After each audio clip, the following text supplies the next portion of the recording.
Hello and welcome to Connect2Impact in Nashville, Tennessee. Joining us now with Cetera, we have Fanci, Worthington, and Steve Oliver. Well, Fanci, Steve, thank you both so much for being with us. Thank you for having us. Thank you for having us.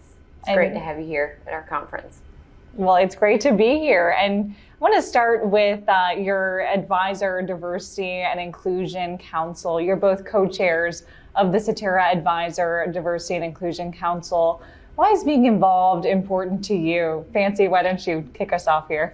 You know, I've always been somebody that wants to try to move the needle somehow, either for other women or for other people that maybe haven't had their shot. But I also think that it's this opportunity now in light of recent events through the years that I think sometimes people are getting almost tired of hearing about diversity. And I think Steve and I both bring a really fresh perspective to that. That is, it does, of course, allow people to see themselves in a different role, but it's also the opportunity to keep the conversation going in a positive manner. Anything you want to add to that, Steve? I think it's important that I look back at my own personal life, and it's time. It's time to give back. It's time to help. I want people to be able to see what we're doing and make it for a better future for others. Also, I want to learn. There's plenty of things that I could have done better earlier in my career, but through this work and understanding and interviewing people, it's made life better for me, made me a better person, a better advisor. All right, and I'd like to be able to demonstrate that to, people beyond me, children or others. Spending a little bit more time here on diversity, equity, inclusion, and belonging, how can DEIB have a positive impact in any profession, but particularly this one? Well, for women, we're definitely, a minority in the profession because most of the financial advisors, most of the people in the leadership roles are mostly men. And women are typically not, they don't just wake up one day and go, ooh, I can't wait to go sell life insurance, or, I can't wait to, manage a hedge fund or something. So I think for that vision to happen, I think that's really where we try to step in and try to help in the industry is, whatever we're passionate about, someone helped us get here. So how can we do that for the next person? I really concentrate more on the belonging, because I see, there's plenty of diversity sometimes, but people aren't concerned. If people do not feel that they belong, all right, you're going to have turnover. And what I'd like to do is change some of the results of how do we make people feel comfortable, where they, and just think about it, in everyday life, it's tough to go into an environment that you don't feel like you actually belong. We all suffer from imposter syndrome. We're all insecure. So why not have, work on how do we make people feel comfortable? When we talk about culture, personally, I don't care what a company's culture is. I care about what their climate is. So your culture may be, hey, everyone golfs here, great. But what's the real climate? Am I going to be excluded because I don't golf? So that's what's really important, the belonging part for me. Yes, that's very, very important. I'm glad that you mentioned that because the B doesn't always get talked about quite as much. Correct. Now, we're all here in Nashville right now. I want to ask you a little bit more about that. Why take the time and travel here out of your busy schedules? What's the value in participating in this event? There's been a couple of years here. I don't know if you know, but there was this pandemic going on. Oh, yes, I did hear about that. That's right. You might have heard it mentioned occasionally. But, we've kind of lost some of those interpersonal, not that they're lost, but they've just kind of been put to sleep for a little while of those interpersonal skills.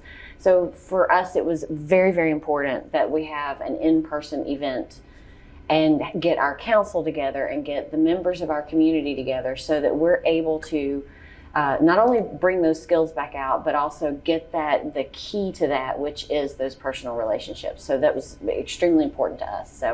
And I lived in Nashville for a long time, and I love it here. So it was great for me too. Back to my belonging.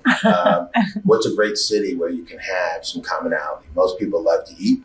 Most people love music. So if I can bring that commonality and put everyone together in a place like Nashville, it's fantastic. All right. And we all know, we learned through Fanci, fried bologna sandwiches make people happy, They really do. They do, yeah. And they're Robert's delicious, Western too. World. And hot chicken. Don't forget about that. Chicken as well, right? But that commonality of food is interesting because we all have enjoyed the city, but by having some of the, maybe not the healthiest food, we all end up in the gym together and we're still talking. So it's been some great bonding moments, really has. We can have the salads later. Yeah. Right. 52 Mondays in a year, so. That's right. Exactly. Plenty of time. Now, I'm sure, this is something that's being talked a lot about here as well, but what's the opportunity to have an impact on the future of our profession? It is time for the profession to make a shift, and we were just in a session right before this where, it just seems like we've all been running towards trying to get diversity, and yet the needle has not moved at all. So there's still the same amount of women. There's still the same amount of people of color. There's still, nothing has moved. So how can we think about that differently? And how can we say, like, okay, let's start where we are. In fact, there's a statistic we just heard that if you're doing so much training on diversity, equity, inclusion, and belonging in your companies, that sometimes it can actually hurt it. So, and I think that's something that's really why we do the things we do. We also have a podcast because we want to bring that positive attribute to it, as opposed to what you might be doing wrong all the time or feeling guilty or something like that. So we try to bring some levity to the subject and make it a little bit more fun and lighthearted, I guess. So back to more B's. We want to be better. We want people to be better. We want behavior to be better. We want to show that what we did in the past, we're going to change, and everyone wants to be better. All right. Whatever we do, I don't care if you're knitting or you're a sports person or in theater, you always want to strive to be better. All right. We want better outcomes for our clients. We want better outcomes for our companies. As producers, certainly diversity helps us because we're going to deal with all types of people and all types of situations. So why not learn and start to move the needle today? And it's like anything else. It's a lot of work, but the work needs to be done today. You can talk about it for the next 20 years, but if you don't get started today, we're never going to get there. This is just the beginning for us. And you'll hear people talk about, my famous thing is, back to the B's, brick by brick. The only way to build a foundation is you have to start one brick at a time. And if you keep going through time, you'll see what you've actually built. Kind of like the power of compounding, the time is now. Yes. it is. That's exactly right.